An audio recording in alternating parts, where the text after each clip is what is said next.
wave god in this motherfucker. Hey, shout my nigga Demi Tito. Song pop like I'm Iggy. All they talking about is last night like I'm Demi. Say you got. It's Ink, the godfather of the Voyeurs Trail Show, and my boy Demi TV. Damn ski pole for Michael Jackson.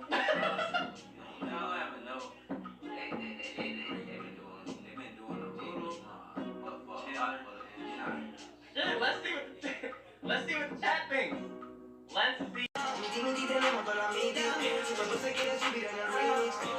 Cause that nigga Demi was like, I'm king. Hello, Dean Found DNA. Today we're doing a video, and the title of the video called "The Forgotten Spanish Influence on Shaping the USA." You feel me? We gonna dive into it. You feel me? He or whoever over this channel, they gonna tell us about what the influence that the Spanish help influence, that shape, mold the USA was to the day. You feel me? And shout out to Geography Greek, and go show on some love and time Dean sent you feel me? And check out the original video in the description box below. Road to 100K, a million the bill. So click that subscribe button. Let's birthday as a family and as a nation. And check out the Dean TV clothing merch also in the description box. So go copy some heat and drip and support your boy and show me some love and support. You feel me? And no further ado, let's get into this reaction. Empire's role in shaping the United States is often overlooked. The Spanish had possessions in what would become the United States for over 400 years, at one point claimed the majority of what would become the contiguous U.S., and established a permanent settlement more than 40 years before the English founded their first. In this video, we'll look at what would become the contiguous U.S. and established a permanent settlement more than 40 years before the English founded their first. Come on now. The manipulation right there. They telling us lies in the seat, in our face. You can see it when your eyes, real eyes recognize real lies. You feel me? Cause like these some real lies they telling us. In this video, we'll look at the Spanish's contributions to U.S. culture, how they helped the U.S. win the American Revolutionary War, how and why the Spanish's influence is often overlooked. So we could be still in Pangea, like I was saying, and like I said, that big ocean or whatever you want to call it, or what the case may be, it could be nothing but just a fucking river or a fucking lake. You feel me? In actuality, you feel me? It's like, what if oceans? There really isn't oceans. The ocean is just like, it's just like a gateway to another realm. You feel me? Cause think about it like this: same way how a land animal may come to a land animal may go to the water, realm, and that world may be different or weird for them, or be difficult for them to survive off of it. You feel me? Same way how like a fish coming out of water, it's gonna be hard for them to survive. Some of them may die. Some of them they already know because they adjust to it, and like let's call it evolution. You feel me? So it's like interesting. You feel me? The tangible remains of the empire, and of course, a lot of old maps. We'll start with a familiar event: Christopher Columbus's contact with the Americas in 1492. When celebrating his discovery of the New World, the emphasis is often put on Columbus as an individual and his Italian heritage, but he was sailing for the Spanish. His Italian heritage is why Columbus Day is celebrated in the United States. Following the lynching of 11 Italian immigrants in 1891 in the city of New Orleans, President Benjamin Harrison declared the 400th anniversary of Columbus's voyage. I wonder what type of what color was those immigrants. I wonder what the intention was behind of hanging or killing those guys. You feel me? Day as a one-time national celebration. This was part of an effort to ease hostilities against Italian Americans. In the following years, Italian Americans lobbied for it to become an annual federal holiday until it was successful in 1968, and it became effective in 1971. In 1493, the Spanish established their first settlement on Puerto Rico, the first in what would eventually become the United States. Its Spanish influence is obvious, but many forget that it's part of the United States since it's not a state. Yeah. There are countless place names and structures. Spanish is the most widely spoken language. Catholicism is the most practiced religion, and most of the population has Spanish ancestry or African ancestry due to the importation of enslaved persons from the African continent. True. But this culture has spread outside of the island territory. Puerto Ricans have been serving in the U.S. military since World War I, and tens of thousands of Puerto Ricans still serve today, spreading their culture to other parts of the U.S. That's true. And many don't return back to the island. Out of around 9 million Puerto Ricans, around Puerto two-thirds Rican, live you in the ain't contiguous U.S. Just over 70 years later, Spanish explorers founded St. Augustine in Florida, which remains as the oldest continuously inhabited European settlement in what is now the United States. It's unknown how many descendants of Spanish settlers currently exist. However, a few of the earliest settlers have been So basically, St. Augustine is the, what's it called?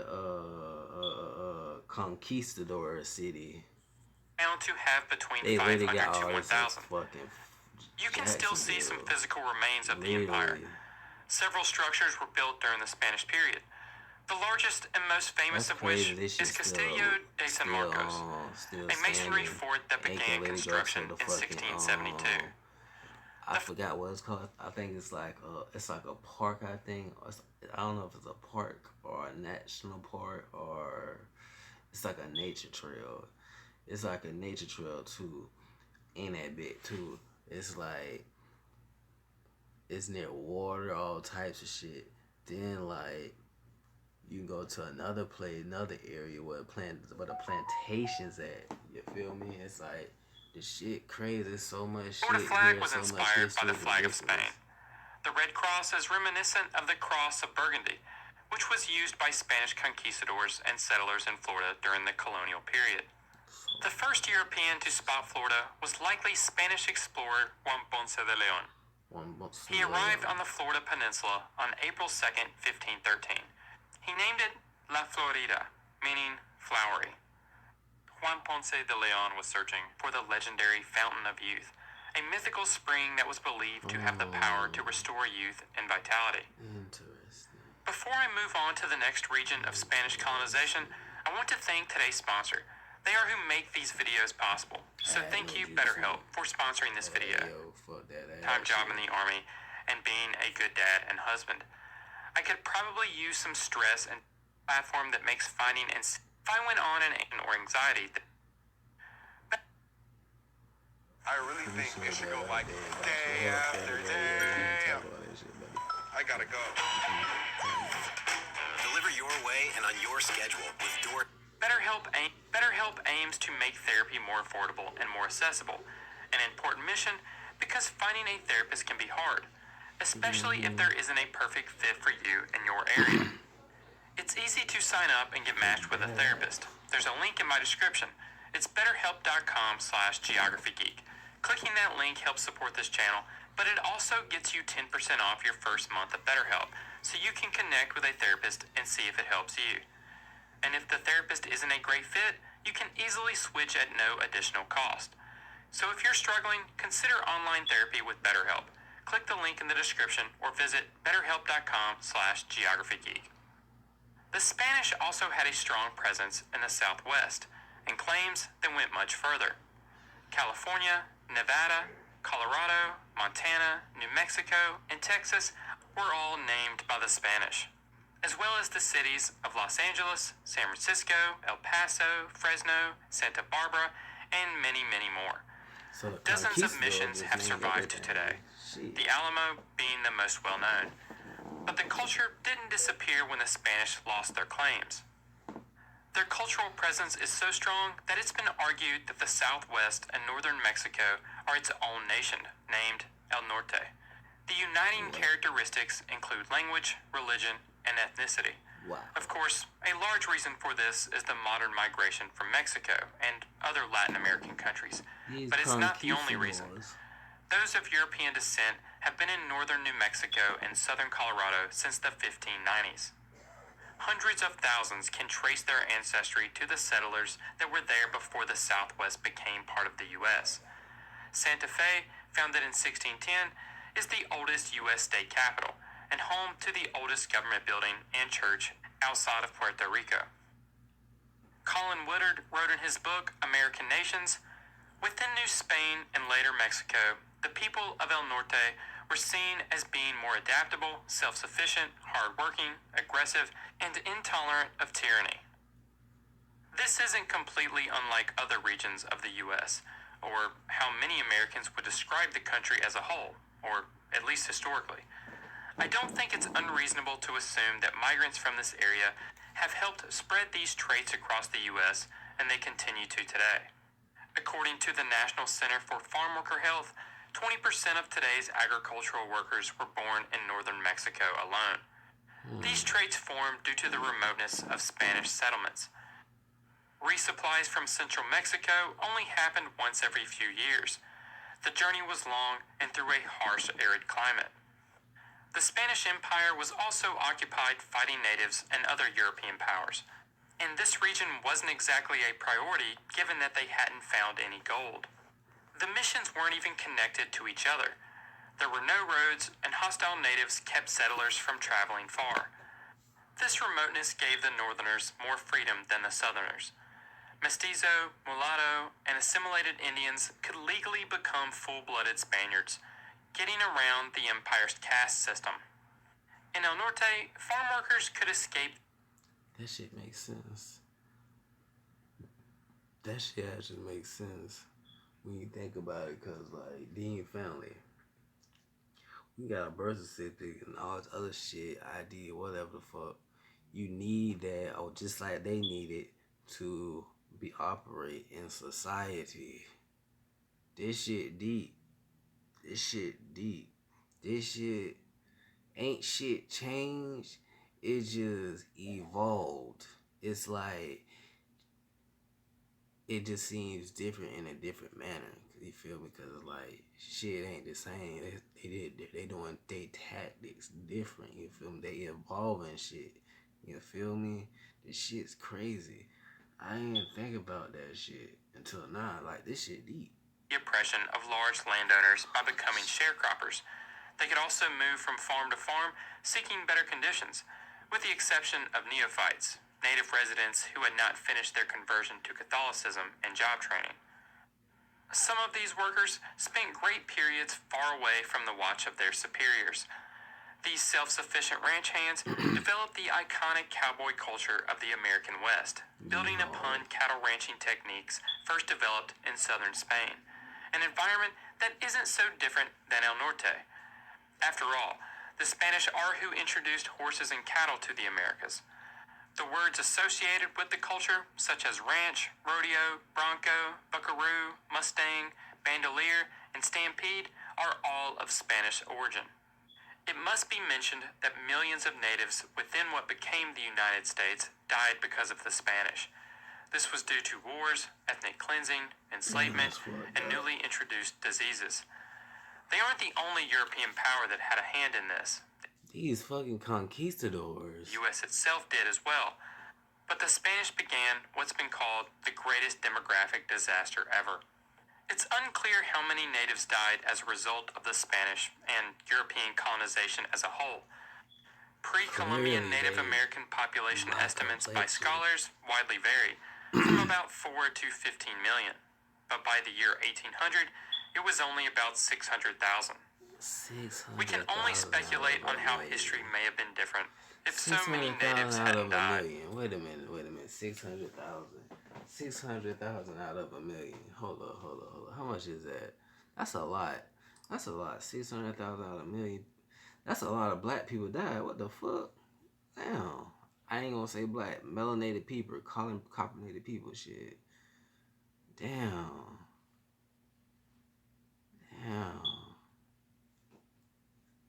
Divided. Hold up, what color is it again? By the 18th, it was only about 600,000. We can only speculate on how history may have been different if so many natives hadn't died. By the 18th century, Spain had lost its superpower status, but it was still a great power and played an important role in the United States winning the American Revolution.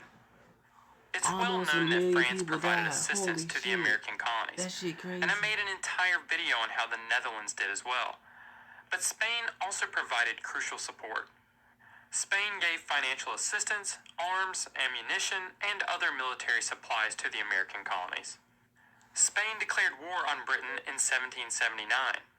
Although not directly allying with the American colonies, Spain's military actions in Europe and around the Gulf of Mexico and the Caribbean diverted British resources and attention.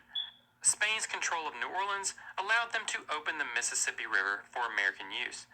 This was crucial to the transport of goods and supplies. But as the revolution was coming to a close, Spain wanted to keep fighting until they took back Gibraltar. So they proposed that they would stop if they were given everything west of the Appalachian Mountains. The British saw this as an opportunity to break the U.S. away from their new French and Spanish allies. So they offered a deal that would give the new country everything east of the Mississippi, north of Florida, and south of Canada. Before the establishment of the U.S. dollar, various foreign currencies circulated within the American colonies. Among these, the Spanish dollar, also referred to as the pieces of 8, was a predominant form of currency, and it may have been the origin of the dollar sign. However, the most widely accepted theory is that it evolved from the abbreviation PS, which stood for the Spanish peso, and gradually transformed and influenced the symbol we now recognize as the dollar sign. Outside of Puerto Rico, Florida, and the Southwest, it's rare to hear about the Spanish's influence on the U.S. It's common to find educational material about colonization that never mentions the Spanish other than Columbus. This video by Course Hero titled Early Attempts at Colonization of North America only talks about the English attempts. These are funny names before they was actually named today. What Every the fuck? purchase has a point with the North JetBlue card. Carolina. North Carolina. North Carolina. North Carolina. Video by Course Hero titled Early Attempts at Colonization of North America only talks about the English attempts. The curriculum framework of a high school course in my home state of Virginia gives the impression that the English were the first to make contact with what became the state of Virginia. It makes no mention that 40 years prior to the founding of Jamestown, a 15 to 20 man party of Spanish soldiers were in the western part of the state burning down a native village. Or that the first European settlement in what would become the state of Virginia was Spanish. In 1570, a Spanish mission was established near the York River, but the entire party, except a young boy, was killed by natives. And in 1526, the Spanish established the first European settlement in what became the continental United States, in modern-day North Carolina.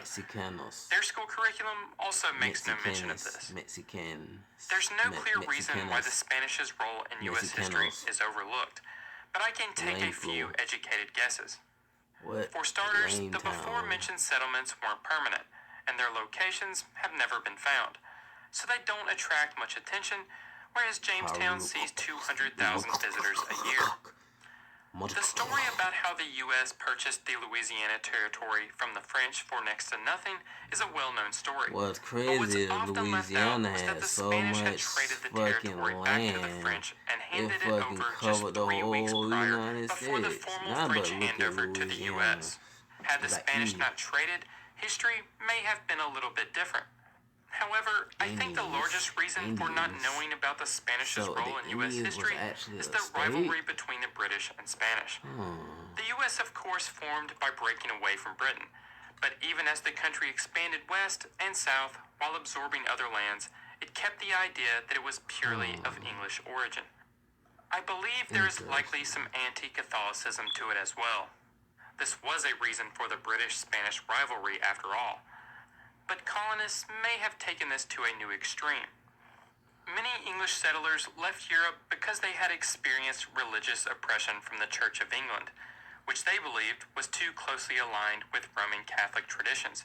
This gave them an even deeper animosity towards Catholicism. In 1642, the colony of Virginia passed a law prohibiting Catholic settlers. 5 years later, the Massachusetts Bay Colony did the same. Anti-Catholicism was spread through the colonies and passed on through the generations. It was pretty common until the 20th century. Anti-Catholicism still exists in the U.S. today, though it's not nearly as widespread as it once was. But still, the biases of our ancestors may have been passed on, whether we realize it or not. Hopefully this video helped to correct some of those biases. I'll admit that I didn't know much about Spanish influence on the US until reading comments on a related Dutch influence video I made. This was one of my longer videos, but still, there's a lot missing. So what other ways have the Spanish left their mark on American culture? You feel me? Let me know in the From this comments below. channel, like, comment, subscribe, and share the video. All on all social music. Comment below what reaction do. Then see you guys next time. Love you guys. I'm out. I learned some shit. This shit actually sparked some interest of me actually on what the word I'm looking for, educating me and actually helped me like reflect and resonate with some things, you feel me? And like actually get more information about stuff that I already knew about and go more deeper into it, you feel me? And yeah, it's crazy how literally they've been lying to us the whole fucking time about how this fucking map and all the other shit is made and how things are set up, you feel me? All about control the masses, you feel me? So hope you guys like that. Dean found D Nation. Like, comment, subscribe, and share the video on all social media. See you guys next time. Love you guys. I'm out of here. Bye.